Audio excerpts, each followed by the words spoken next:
तानाशाह के विरोध में हुआ है।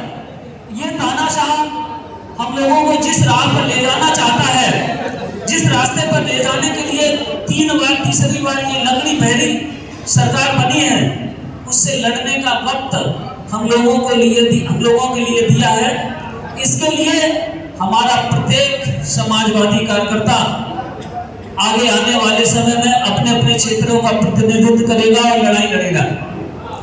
मैं उस जगह से आता हूं, मैंने वहां समाजवादी पार्टी से चुनाव लड़ा था जहां पर वर्तमान सांसद फिर जीता है, और उसके घर में मैं राजनीति करता हूं।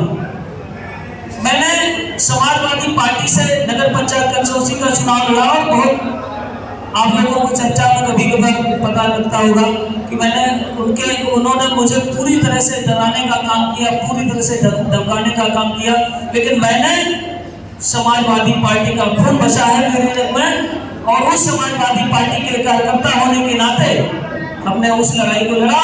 आगे आने वाले इस चुनाव में कानपुर देहात में 4 लोकसभा पड़ती हैं, जिसमें हमारी 4 लोकसभा सीटों से हमारे 4 उम्मीदवार जीत के गए। हालांकि राजा राम पाल जी हमारे यहाँ से जीत के गए, लेकिन नगर में वो हार गए।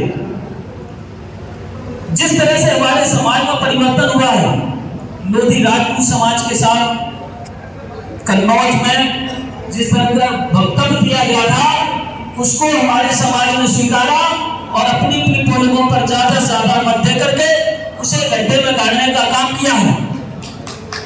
और मैं आशा करूंगा समाजवादी की पार्टी के समस्त बड़े कार्यकर्ताओं से कि हमारा परिवार, हमारा समाज अशिक्षित जरूर है, दारू पीता है, इसमें हमें स्वीकारता है, लेकिन जिसका खाता है उसका बजाता जरूर है। इस बार हमारे समाज में परिवर्तन की लहर कर रही है।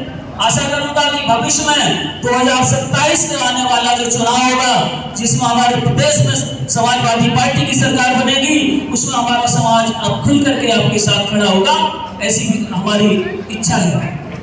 और जो ये कार्यक्रम हमारे राजपूत बंधु भाई, हमारे बड़े भाई जी ने किया है, मैं उनका तहे दिल से इस मंच के माध्यम से स्वागत करता हूं। स्वागत सभी कार्यकर्ताओं का करता हूं जिन्होंने इटावा लोकसभा में उनको हमारे माननीय सांसद जी को जिताने का काम किया है। मैं एक बात जरूर कहना चाहूंगा इस मंच के माध्यम से कि 2027 का चुनाव इससे पहले हो सकता है, बीच में हमें मौका मिल जाए, क्योंकि ये जो सरकार बनी है ये बैसाखियों पर चलने वाली सरकार है। उनके पास धन और बल है, हमारे पास जोश और तमन्ना है। हम लोग पढ़े लिखे इतने नहीं हैं, लेकिन इतना जरूर कहना चाहूंगा, विश्वास दिलाना चाहूंगा कि जहां कहीं समाजवादी पार्टी के किसी भी कार्यकर्ता पर अगर किसी प्रकार की कोई आपत्ति आती है, विपत्ति आती है, तो हमारे सभी कार्यकर्ता जहां जैसे हाल में हो उसकी मदद करने का काम करें, क्योंकि समय हमारे पास है, सत्ता हमारे विरोध में है। सत्ता के लोग हमारे कार्यकर्ताओं को दबाने का काम करेंगे, धमकाने का काम करेंगे। जिन लोगों ने हमारे पार्टी को वोट किया है उन्हें डराने का काम किया जाएगा।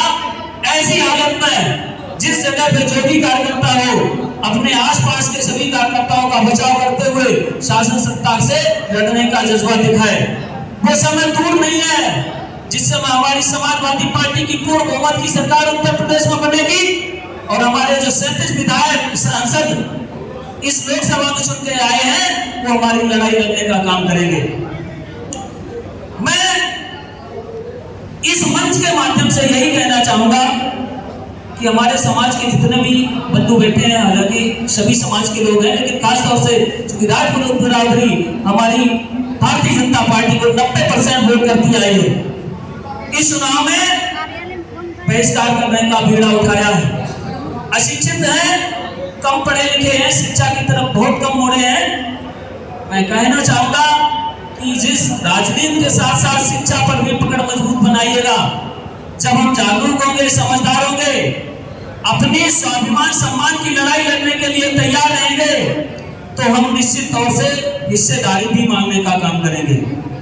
अभी हमारी समाजवादी पार्टी में संख्या बहुत ज्यादा नहीं है, लेकिन इस चुनाव ने यह जता दिया कि हम बिकाऊ नहीं हैं।